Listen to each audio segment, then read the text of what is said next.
Good morning, brothers and sisters, and welcome to another exciting episode of Faith Matters, where we talk about faith because faith matters. That's so terrible. It is really terrible, and yet y'all insist that we do it. I'm not the one insisting we do it. It's all y'all. And yes, for the Southerners, I just use all y'all. You should be happy. Yes. I am being convicted by it. It's wonderful. If you are new to Faith Matters, this is how this works. This is a discussion, if you will, about the gospel passage. We're going to share the gospel from Mark in just a moment. And unlike the sermon, which tends to be a monologue, this forum is intended to be a dialogue. We want to know what you think. We want to know what you hear. And this is not just for the folks who are in the room. There's 30 people here in the room with us, and they're going to share their commentary. But also for all of you who are participating with us online, you're not off the hook. We want you to feel completely comfortable and invited to offer your comments, your suggestions, your questions. The way you do that is through the comment feature right here in the live stream. Mrs. O'Brien is your speaker. She is designated speaker for the online congregation. Whenever you have something that a question or a comment, she's going to break in because she has full license to interrupt me. She is going to break in and bring your comments to it, and that way all of us, whether we're in the room or online, we're participating in this together. Okay, I've tap danced long enough to let people settle. Let's read this morning's gospel from Mark. Jesus said, "The kingdom of God is as if someone would scatter seed on the ground and would sleep and rise night and day, and the seed would sprout and grow. He does not know how. The earth produces of itself, first the stalk, then the head, then the full grain in the head. But when the grain is ripe, at once he goes in with his sickle, because the harvest has come." He also said, "With what can we compare the kingdom of God? Or what parable will we use for it? It is like a mustard seed, which, when sown upon the ground, is the smallest of all the seeds on earth. Yet when it is sown, it grows up and becomes the greatest of all shrubs, and puts forth large branches, so that the birds of the air can make nests in its shade." With many such parables he spoke the word to them, as they were able to hear it. He did not speak to them except in parables, but he explained everything in private to his disciples. Marcia. I have a question. Who is he speaking to? That's a good question. Yes. So at this point, he's sort of speaking to the crowds who have come to listen to him. Okay. And is there not something else related to a mustard seed in the Bible? Sowing seeds.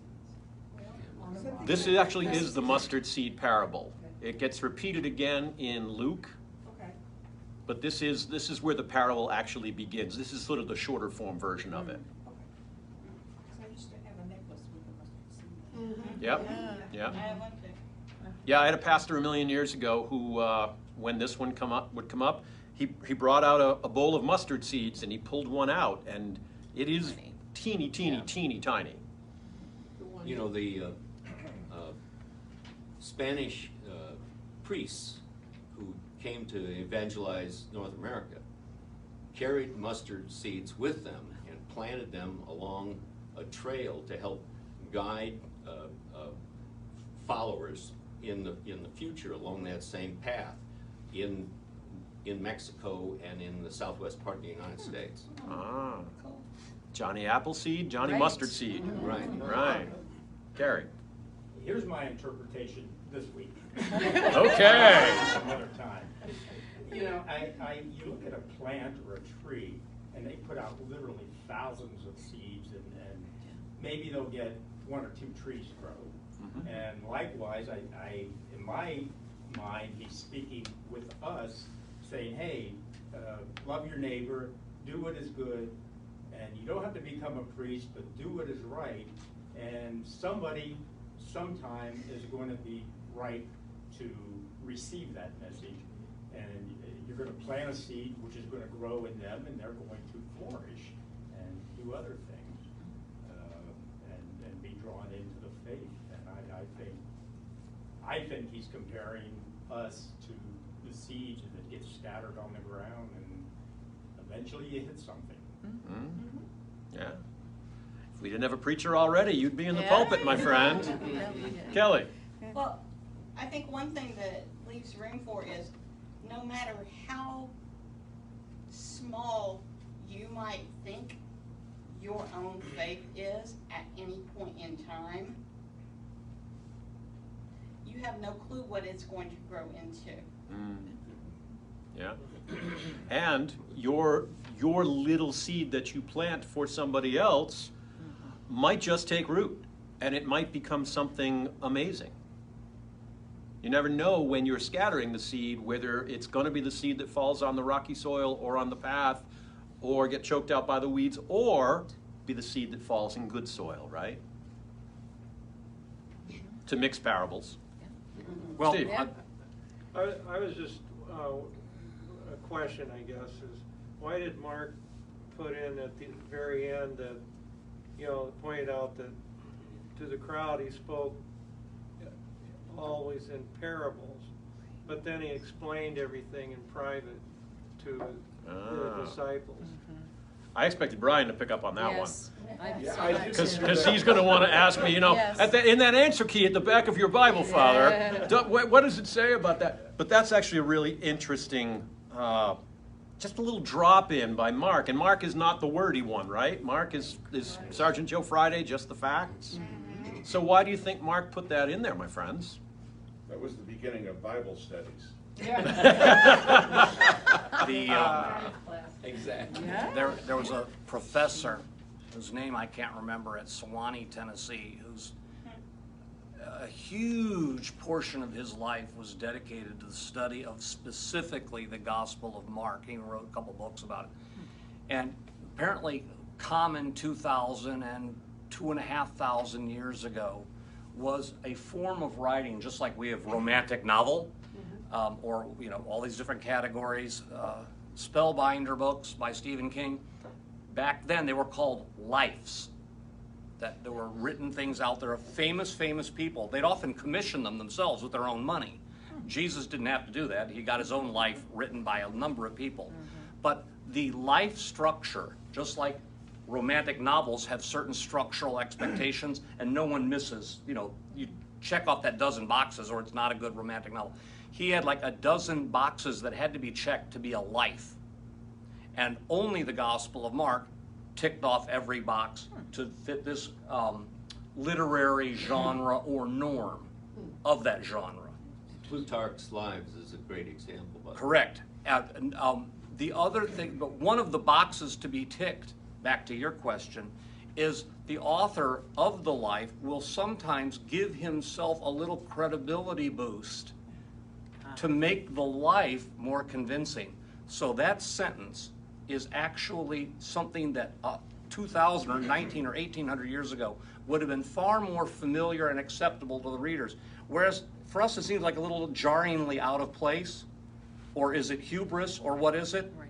In place then, and expected and almost needed hubris. To give the disciples credibility, maybe? To give the author of this Right. life, Yeah. this Okay, life right. about Jesus, who's Mark. So Mark, of Yeah. course, was one of the disciples, and he's saying, Jesus even told us Right, extra. so So we I have- really know what the heck I'm Yeah, talking about. right. This life is excellent. So they could go out and have cred. Yeah. Also, I want to say what Rick, interesting enough, said, a mixing of parables. I know many of you might already know this. This is a condensing, as short as this snippet is, it's actually often considered two different parables. The first one is called the parable of the growing seed. The second is the parable of the mustard Right. seed. We are Westerners, largely from European descent, and we did what every group would do. We went to the second half. We started talking about, even if our faith is small, but hoping that it plants kind of a very Western view of it.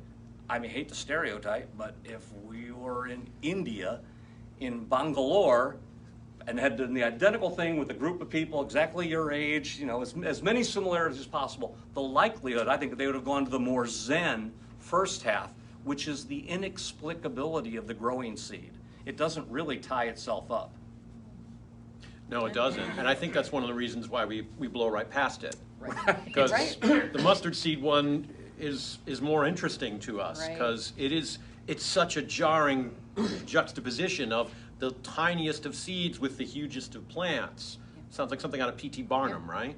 Yeah, that's where Ryan went when he said, Jesus said that all he asks of us is to have faith the size of a mustard seed, and anything is possible if you put your faith and trust in God.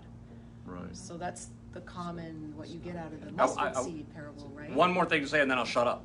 When this is a Sunday lectionary, they're combined, so that the average revised common lectionary preacher gets these both, and then very likely will preach on, come on, even just that little bit of faith. You never know when it's going to make a huge bush, brothers and And they sisters, and that's a have. perfectly good Yeah. sermon. Done it. Right. Done it more right. than once. Oh, yeah.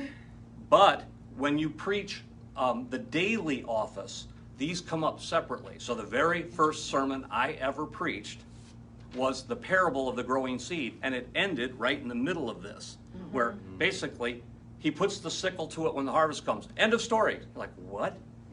There's no prodigal son, there's no good Samaritan, there's no moral of the story.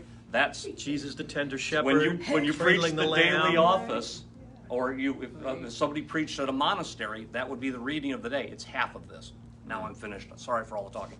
So you're saying that in the Eastern, Tradition. whatever, I'm trying to think of the word, that they would concentrate on the miracle, if you will, of the seed producing another plant and growing and that whole part of the Yeah, it's just scripture.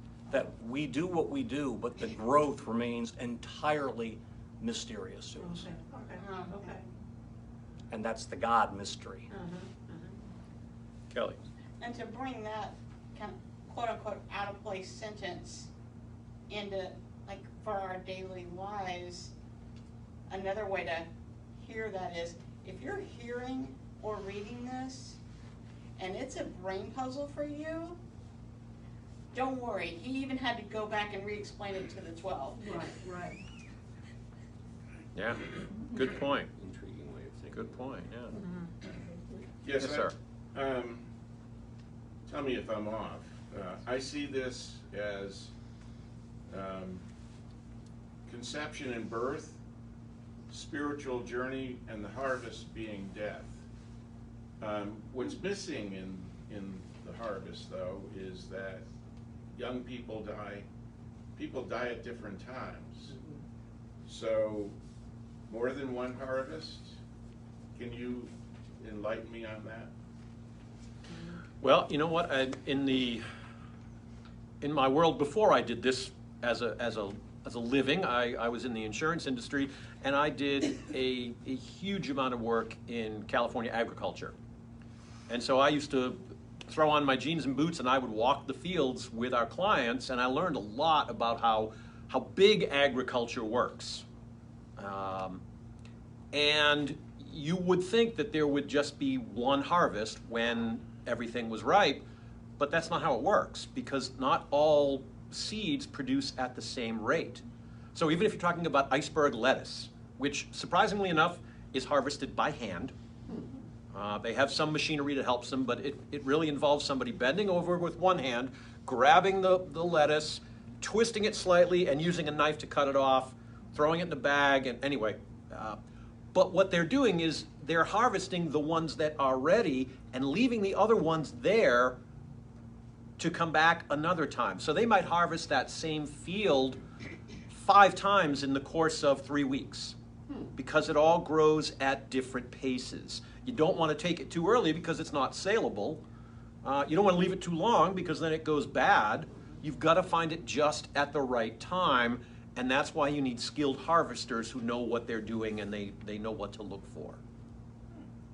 So we don't die until we're ready, or we're ripe. Well, And Father Chris knows all about that. Yeah. when you- been there, done that, and they threw him back. Yeah. Right. Not done yet. I think Right. yeah, if you step out of time there is a certain, and you've been, like many of us have been around quite a few deaths. More and more, the more you're around death, it seems like there is a certain covenantal rightness. Although it's more shocking when a 3-year-old dies than when a 103-year-old dies. Still, enough prayer and enough getting to know the family and seeing the healing, you think that somehow was like a covenant that 3-year-old made with his or her creator. And so the rightness of the harvest time, like Rick was just saying. Right. And we don't get to pick it. Right. Just No. like the lettuce doesn't We don't decide get that it's time for it to be control. harvested, that's up to the harvester.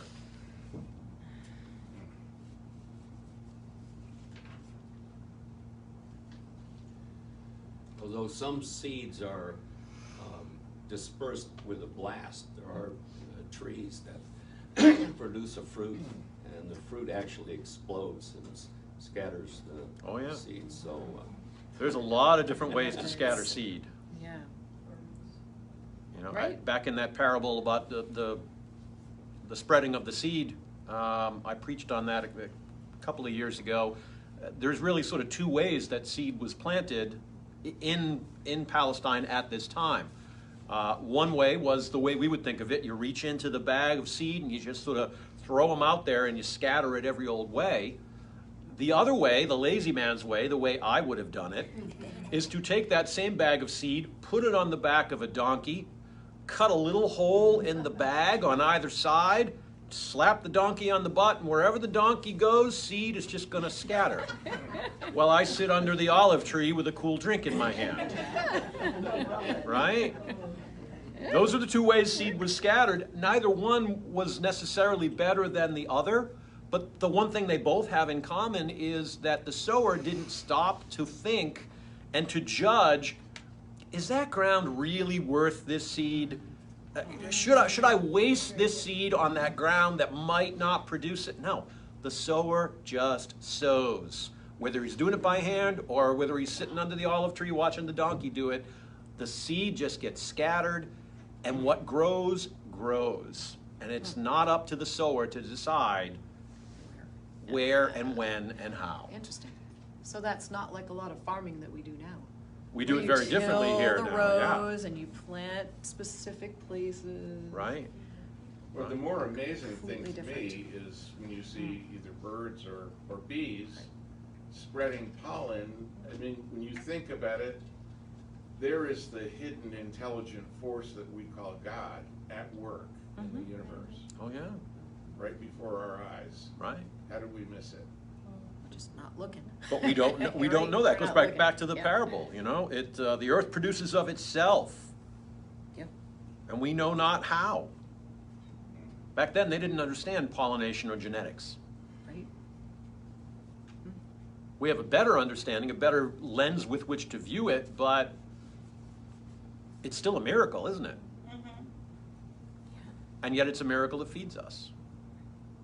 and today, of course, we use spacecraft to determine when to harvest the field. Right. Yeah. Yeah, you we go. have, our technology has advanced and we Yes. do a much better job because we have a lot more people we need to feed, right? Sometimes it's regressed also. Well, it could be. I'm still in favor of the donkey, frankly, but, you know. Father Vince? Wow. Yeah, could these be the 3 stages of our spiritual life? We come in as infants, move on to adolescence, and are expected by God to live as adults. And that happens over a long time. What are the things we put on to make our spiritual lives grow? And it may differ from the different types of plants we are.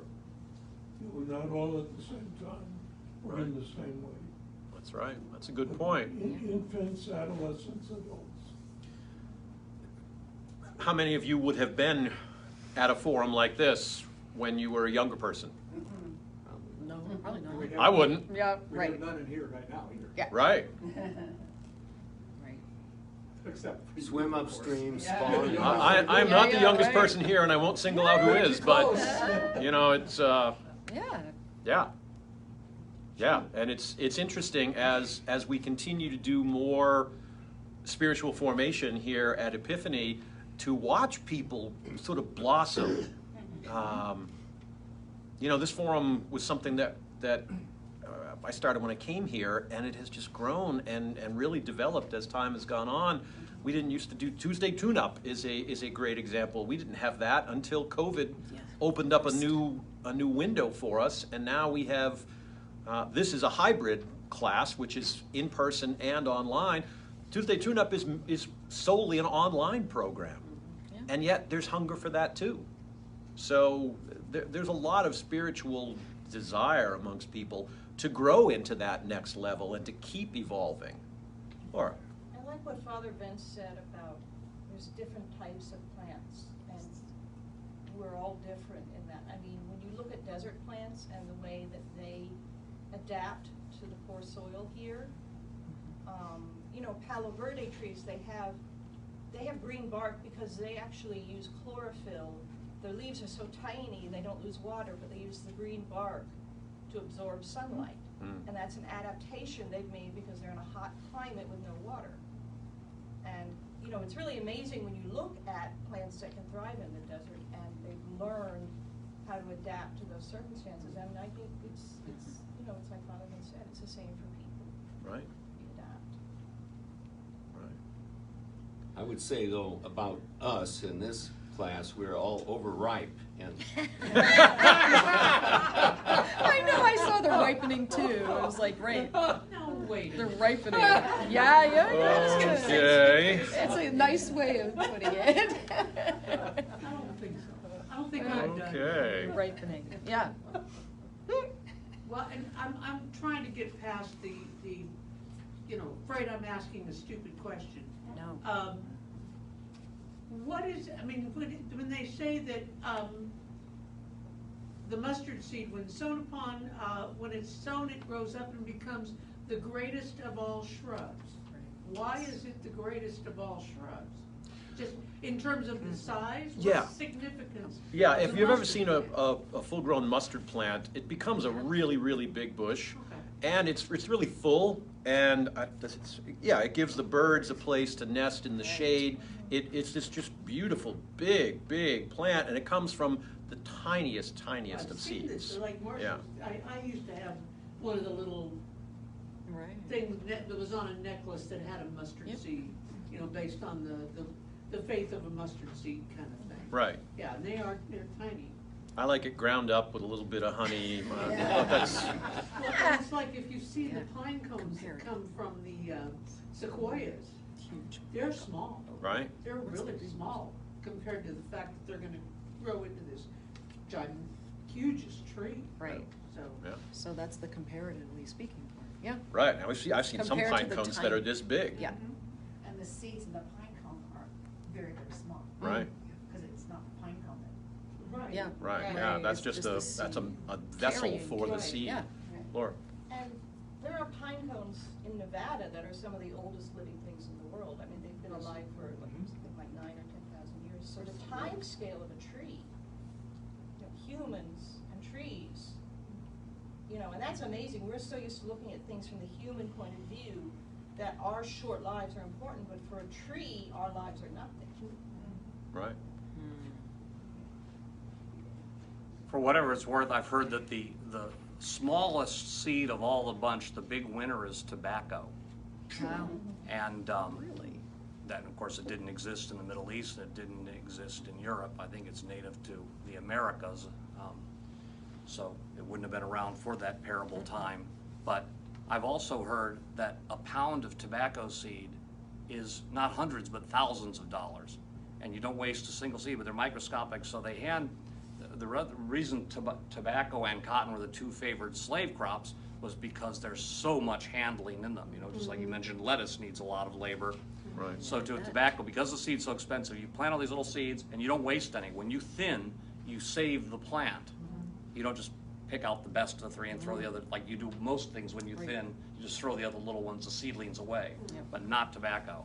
And so When I was apparently like a growing up, tablespoon we is used to have money. Tobacco warehouses. When I was growing up in Lexington, and they don't have them much anymore. They had the tobacco warehouses. They bring the crop in and they hang it up to dry, and you could smell the tobacco. I mean, it was just part of it. Have you ever seen a seed? Is it really as tiny as they I've say? never seen a seed though. but, yeah, it is labor intensive, yeah.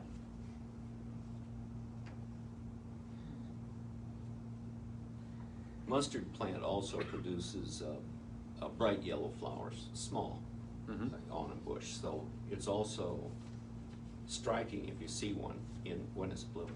Right. Kind of like the Palo Verde, those yellow flowers Yes. are pretty amazing. Yeah, I'll have to Google a picture. Yeah, no, Carmeli was just talking about evolutionary psychology. She said, noted that if grief of a child is difficult because of the expectation of the cycle you're mentioning, the more effort you put into the seed, the harder it is probably to lose it because there's more expectation of the child growing to fruition or whatever she's trying to talk about. Yeah. Yeah, well, it's in how we process grief, right? You know, Yeah. you said it's different to lose a 3-year-old than it is a 103-year-old, and the reason is we expect to lose 103-year-old people. I just want to get there.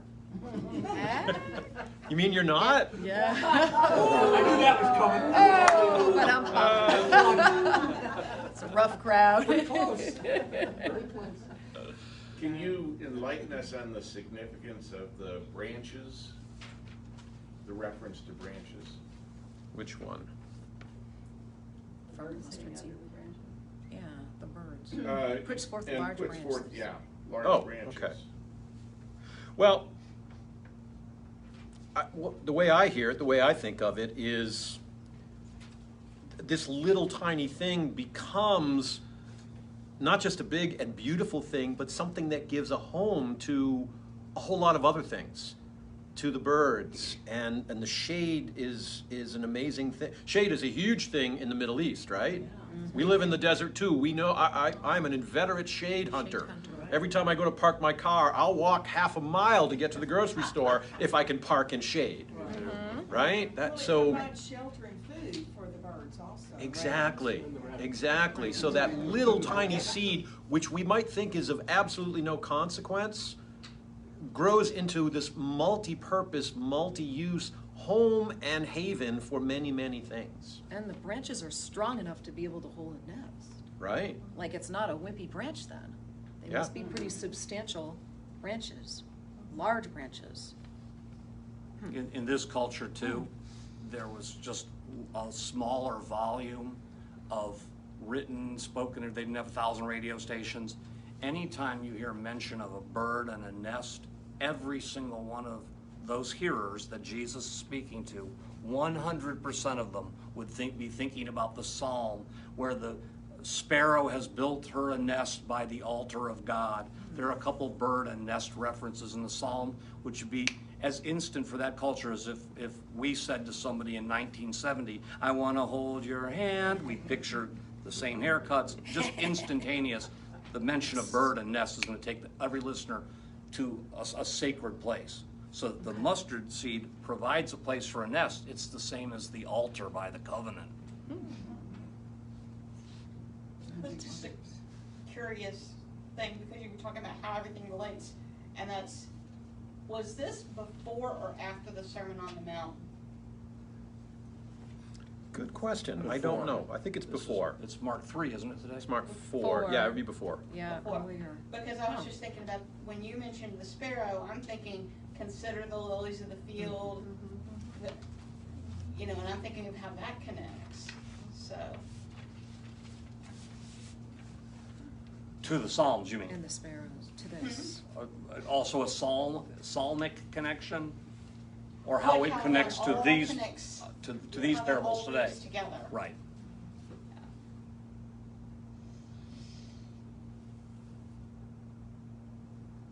All right, it's about that time. It sounds like a good place for us to leave it. Just a note for all of you who are online and those of you who are here. Well, if you're here, you're probably staying for the 10, unless you've already been to 8 o'clock. We have a wonderful guest preacher who's going to be with us this morning. Pastor Gene Staples from right down the road at Hope Church is a good friend and is a wonderful preacher, and he's got a great message. So I'm grateful to him and to all of you. God bless you, and we'll see you shortly.